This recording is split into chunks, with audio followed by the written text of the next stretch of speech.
یاد رکھیں ہماری ہر عزت مصطفیٰ پہ قربان ہے، ناموس مصطفیٰ میں ہمارے خاندانوں کی عزت قربان ہے، ہمارے خانوادوں کا وقار ناموس اور حرمت مصطفیٰ کا صدقہ ہے۔ اس پر قربان نہ ہوا تو پھر کس پہ قربان ہوگا؟ جس قدر ہو سکے آگے بڑھ کر ان لوگوں کے خلاف جمہوری انداز میں متحد ہو کر سفارہ ہونے کی ضرورت ہے۔ حضور کی عزت و ناموس پہ پہلا دینے کی ضرورت ہے، کیونکہ غلام کی زندگی کا مقصد بھی یہی ہے اور اپنا یقین بھی یہی ہے، تاکہ ان لوگوں کو پتہ چلے بتلا دو گستاخ نبی کو غیرت مسلم زندہ ہے، ان کے مر مٹنے کا جذبہ کل بھی تھا اور آج بھی ہے۔ حضرات، اس کے علاوہ جو دوسری بات عرض کرنے کی ہے، ایک حدیث مبارکہ سنا کے بعد ختم کرتا ہوں، صرف ایک حدیث مبارکہ جو دوسرا عنوان ہے استقبال ماہ رمضان المبارک کے حوالے سے۔ یقیناً آپ دیکھیں کوئی انسان اگر کسی کی تعریف کرتا ہے دنیا میں تو لوگ یہ دیکھتے ہیں کہ تعریف کرنے والا کون ہے۔ جب تعریف کرنے والے کو بڑا جانتے ہیں تو اس کو بھی بڑا سمجھ لیتے ہیں جس کی تعریف کی گئی ہے۔ ایک عام آدمی نے تعریف کی ہے کسی کی تو کی ہوگی، لیکن کسی بڑے نے کی ہے جس کو ہم اپنا استاد مانتے ہو، کسی بڑے علامہ نے کی ہو، ہمارے پیر نے کسی کی تعریف کی ہو، تو ہم سوچتے ہیں کہ پھر پیر نے جب کسی کی تعریف کی ہے تو وہ خود کتنا بڑا ہوگا، کیونکہ جب بڑا کسی کی تعریف کرتا ہے تو جس کی تعریف کی گئی وہ بھی بڑا ہو جاتا ہے۔ اب آپ غور فرمائیں، حضرت سلمان فارسی رضی اللہ تعالیٰ عنہ ارشاد فرماتے ہیں کہ شعبان کی آخری تاریخ میں تاجدار کائنات صلی اللہ علیہ وسلم منبر پہ جلوہ فرما ہوئے اور حضور نے ارشاد فرمایا، لوگوں تم پہ ایک بڑا مہینہ آنے والا ہے، ایک عظیم مہینہ آنے والا ہے، ایک برکتوں والا مہینہ آنے والا ہے۔ آپ دیکھیں رمضان کو بڑا کون کہہ رہے ہیں؟ اللہ کے بعد جن سے بڑا کوئی نہیں۔ رمضان کو عظیم کون کہہ رہے ہیں؟ کائنات کی عظمتیں جن کی نالین پاک کی گرد و غبار کی خیرات سے ملا کرتی ہے۔ رمضان کو بابرکت کون کہہ رہے ہیں؟ جن کے آستانے کا اتارا کائنات کی ساری برکتیں ہیں۔ اس کے بعد حضور نے فرمایا اس مہینے میں ایک رات ہے جو 1000 مہینوں سے بہتر ہے۔ پھر اس کے بعد حضور نے فرمایا اللہ نے اس کی رات کے قیام یعنی تراویح کو نفل عمل قرار دیا اور اس کے دن کے روزے کو فرض فرمایا، اور جس نے نفل عمل رمضان میں کیا اللہ اس کو فرض کے برابر ثواب عطا فرماتا ہے، اور جس نے فرض عمل کیا اللہ اس کو 70 فرض کے برابر ثواب عطا فرماتا ہے۔ آج ہفتے کا دن ہے، ابھی ہم عشاء کی نماز پڑھیں گے تو ایک ہی نماز کا ثواب ملے گا، عشاء کی ہی نماز کا ثواب ملے گا، لیکن اگلے ہفتے کو اگر اللہ نے ہمیں اس وقت تک زندہ رکھا، اگلے ہفتے کو اگر ہم عشاء پڑھیں گے تو وہ ایک نماز 70 نمازوں کے برابر ثواب ہوگی۔ اور کتنے لوگ ہیں یہ اس سال تو ہم نے دیکھا ہر خاندان سے جنازے اٹھے، ہر خاندان سے جنازے اٹھے۔ کتنے لوگ ہیں جو پچھلے سال ہمارے ساتھ تھے، رمضان میں عبادتیں کی، روزے رکھے، نمازیں پڑھی، تراویح پڑھی، سجدے کیے، رکوع کیے، آج اپنی خبروں میں ہیں، کوئی عمل نہیں کر سکتے۔ ہو سکتا ہے کہ اس سال کے بعد رمضان تو ہر سال آئے گا، ہماری زندگی کا کیا بھروسہ ہے؟ جب یہ رمضان آ رہا ہے اس کی قدر کر لیجئے۔ بزرگوں کا معمول یہ ہوتا تھا، بعض بزرگوں کی خانقاہوں میں یہ معمول تھا کہ صاحب خانقاہ رمضان میں کھانا روٹی نہیں کھاتے تھے، صرف ستو پھاگ لیتے تھے اور پانی پی لیتے تھے۔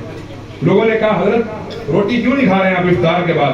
تو فرمانے لگے کہ اگر روٹی کھاؤں تو 70 مرتبہ درود شریف پڑھنے کا وقت اس کے اندر لگ جائے گا، اور میں نہیں چاہتا کہ رمضان کا ایک لمحہ بھی بغیر عبادت کے گزر جائے، اسی لیے ستو کھا رہا ہوں اور پانی پی کے گزارا کر رہا ہوں۔ یہ ہے رمضان کی قدر بزرگوں کی خانقاہوں میں، لیکن ہمارا کیا ہے؟ حلیم کی بھٹی پہ پوری رات قربان ہو گئی۔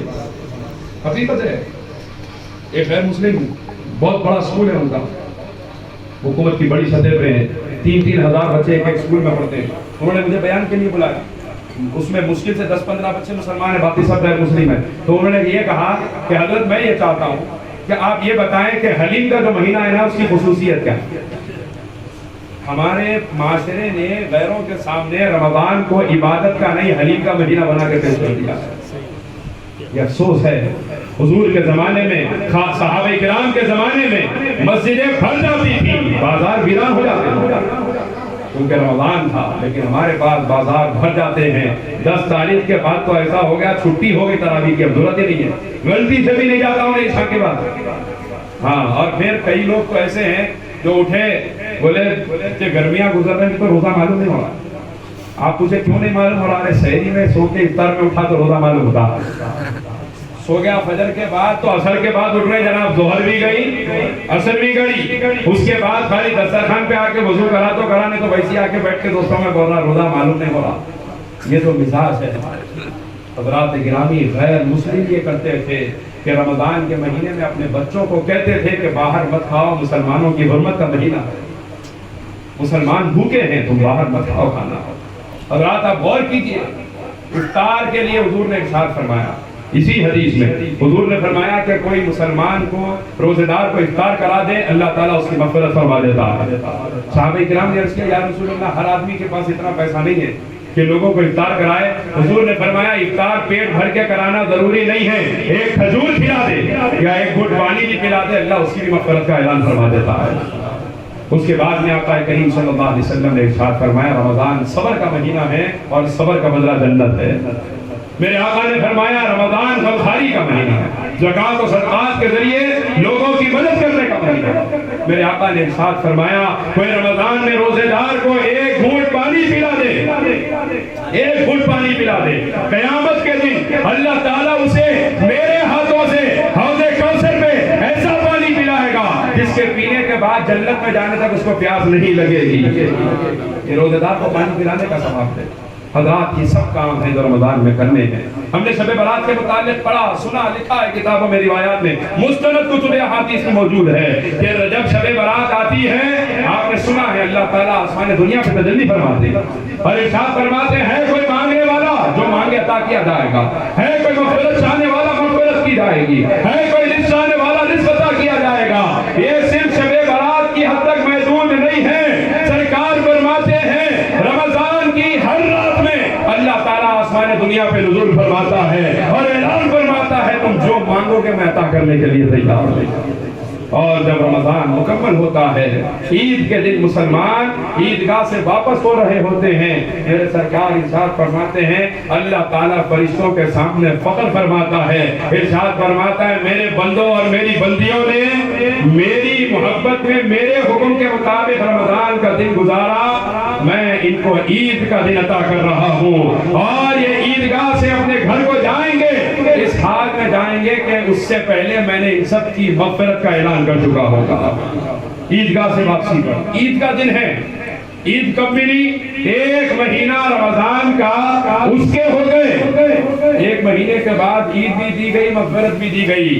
جس کی زندگی پوری اس کی ہو جاتی ہے تو پھر اس کی عید کا دن آتا ہے اور وہ عید کا دن اس کی موت کا دن ہوتا ہے. اس دن موت بھی ہوتی ہے، مغفرت بھی ہوتی ہے اور دیدار مصطفیٰ کی عید بھی ہو جایا کرتی ہے. اور کوئی عاشق، کوئی گناہگار جائے، کوئی گستاخ رسول جائے، کوئی گستاخ اولیاء جائے، وہ کہے گا میں نہیں جانتا کون ہے، لیکن کوئی غوث و خواجہ کا غلام قبر میں جائے گا، مصطفیٰ تشریف لائیں گے، پوچھا جائے گا یہ کون ہے، وہ کہے گا سنا ہے آپ ہر عاشق کے گھر تشریف لاتے ہیں، میرے گھر میں بھی ہو جائے چراغاں یا رسول اللہ صلی اللہ علیہ وسلم. اللہ تعالیٰ سے دعا ہے مالک ہم تمام کو سرکار غوث اعظم دستگیر کے فیضان سے ہم تمام کو مستفید فرما، ہمارے قلوب کو غوث اعظم کے فیضان سے روشن فرما، ہمارے دلوں کو غوث اعظم کے فیضان سے منور کر دے، ہماری روحوں کو غوث اعظم کے فیضان سے معطر فرما.